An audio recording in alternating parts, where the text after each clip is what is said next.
Yes, good morning everyone. आज की class में आप सभी स्टूडेंट्स का हार्दिक अभिनंदन। हम निराला जी को पढ़ रहे हैं, उनकी एक एक कविताओं को पढ़ रहे हैं और आज की हमारी निराला जी की एक अंतिम कविता हमारे निराला से जुड़ी हुई, उनसे संबंधित हमारे पाठ्यक्रम की, उसका नाम है संध्या सुंदरी। इस कविता के विधिवत अध्ययन के बाद हमारे सिलेबस से एक छायावादी कवि सूर्यकांत त्रिपाठी निराला जी का हम विधिवत समापन कर देंगे। हम इस कविता में मुख्य रूप से जो संध्याकालीन जो समय होता है वहाँ से लेकर जो मध्य रात्रि का जो समय होता है उसके बीच की जो स्थिति होती है, उसके बीच का जो मनोहारिक जो दृश्य होते हैं, जो प्रकृति के जो चित्रण होते हैं, उन सभी बातों का निराला जी ने इस कविता के माध्यम से सुंदर चित्रण करने का प्रयास किया है। तो चलिए हम इस कविता की ओर अग्रसर होते हैं। दिवसान का समय मेघमय आसमान से उतर रही है, वहाँ संध्या सुंदरी परी सी धीरे धीरे धीरे। तिमिरांचल में चंचलता का नहीं कहीं आभास, मधुर मधुर है दोनों उसके अधर, किंतु जरा गंभीर नहीं उसमें हास विलास।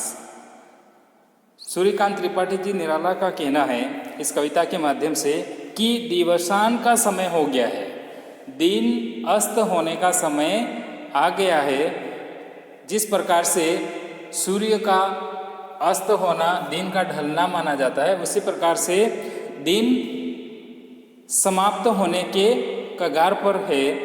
मेघमय आसमान से उतर रही है और ऐसी छाया कहाँ से, जो आसमान से एक ऐसी छाया, बादलों रूपी ऐसी छाया उतर रही है। और वहाँ कौन है? वह संध्या है। कौन है वह? संध्या है, सुंदर परी सी। और जो संध्या है वो किसके समान है? एक जो सुंदर जो परी होती है उसके समान इस संध्या को परिभाषित निराला जी ने किया है। और किस प्रकार से उतर रही है? धीरे धीरे धीरे। यानी हम सारांश रूप में कह सकते हैं संध्या काल के बाद में जो आकाश में से जो बादलों रूपी जो छायाएं पृथ्वी पर प्रकाशित होने लगती है धीरे धीरे, वह उसका नाम सूर्यकांत त्रिपाठी जी ने उसको संध्या कहा। और उसकी विशेषता क्या बताई कि वहाँ इतनी सुंदर लग रही है कि वहाँ कैसी लग रही है? एक परी के समान लग रही है। और कैसे उतर रही है? धीरे धीरे धीरे, एक परी, एक अप्सरा के समान धीरे धीरे धीरे पृथ्वी पर फैल रही है। तिमिरांचल में चंचलता का नहीं कहीं आभास। और जिस प्रकार से उसके आगमन से पृथ्वी पर जिस प्रकार से धीरे धीरे धीरे करके अंधकार जो फैल रहा है, उस अंधकार की स्थिति में चंचलता का नहीं कहीं आभास। ऐसी स्थिति में चंचलता का कहीं पर भी किसी भी प्रकार का कोई आभास, कोई महसूस नहीं हो रहा है। यानी जो हलचल जो होती है, वहाँ हलचल उस समय किसी भी प्रकार की कोई हलचल नहीं हो रही है। कब? जब उसकी जो संध्याकालीन जो समय होता है, वहाँ जैसे जैसे बढ़ता जाता है चंचलता बिल्कुल खत्म नहीं हो जाती है, कहीं पर भी उसका आभास नहीं होने लगता है। मधुर मधुर हैं दोनों उसके अधर, मधुर मधुर हैं दोनों उसके अधर।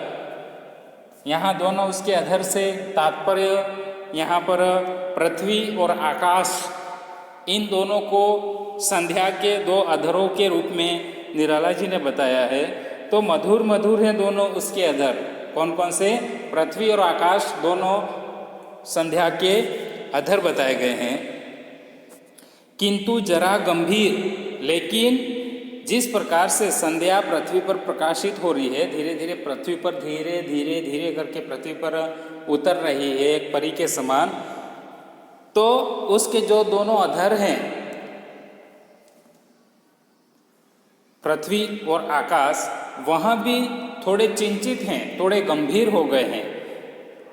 नहीं उनमें हास विलास, गंभीर तो हो गए हैं, लेकिन उनमें किसी भी प्रकार का कोई शोरगुल नहीं है, किसी भी प्रकार का जो मस्ती भरा जो रंग रूप जो होता है वहाँ कहीं पर भी विद्यमान नहीं है। आगे बढ़ते हैं हम। हंसता है तो केवल एक तारा, यानी पृथ्वी पर संध्या की स्थिति बनने के बाद में बिल्कुल माहौल जो होता है वह शांत हो जाता है। निराला जी के माध्यम से हम यहाँ पर पढ़ रहे हैं, उनका यूँ मानना है कि जो स्थिति होती है वहाँ बिल्कुल शांत हो जाती है। सब जो आवाज़ जो पृथ्वी पर जो होती है, एक गुनगुनाहट जो होती है, वहाँ पूरी तरीके से खत्म हो जाती है। स्वर हृदय राज्य की रानी का वहाँ करता है अभिषेक, अलसता की सी लता किंतु कोमलता की वहाँ कली, सखी नीरवता के कंधे पर डाले बाह, छाह सी अंबर पथ से चली। जिस प्रकार की स्थिति हो जाती है संध्याकालीन, यानी जो हमारे आसपास का जो माहौल होता है वहाँ बिल्कुल शांत हो जाता है, एक सन्नाटा छा मतलब हम कह सकते हैं छा जाता है। उसी स्थिति में हंसता है तो केवल एक तारा, उस कंडीशन में निराला जी का मानना है कि उस समय धरती पर केवल एक ध्रुव जो तारा होता है, वह तारा संध्याकालीन परिस्थिति जो होती है उस परिस्थिति में एक अपनी मुस्कुराहट देता है।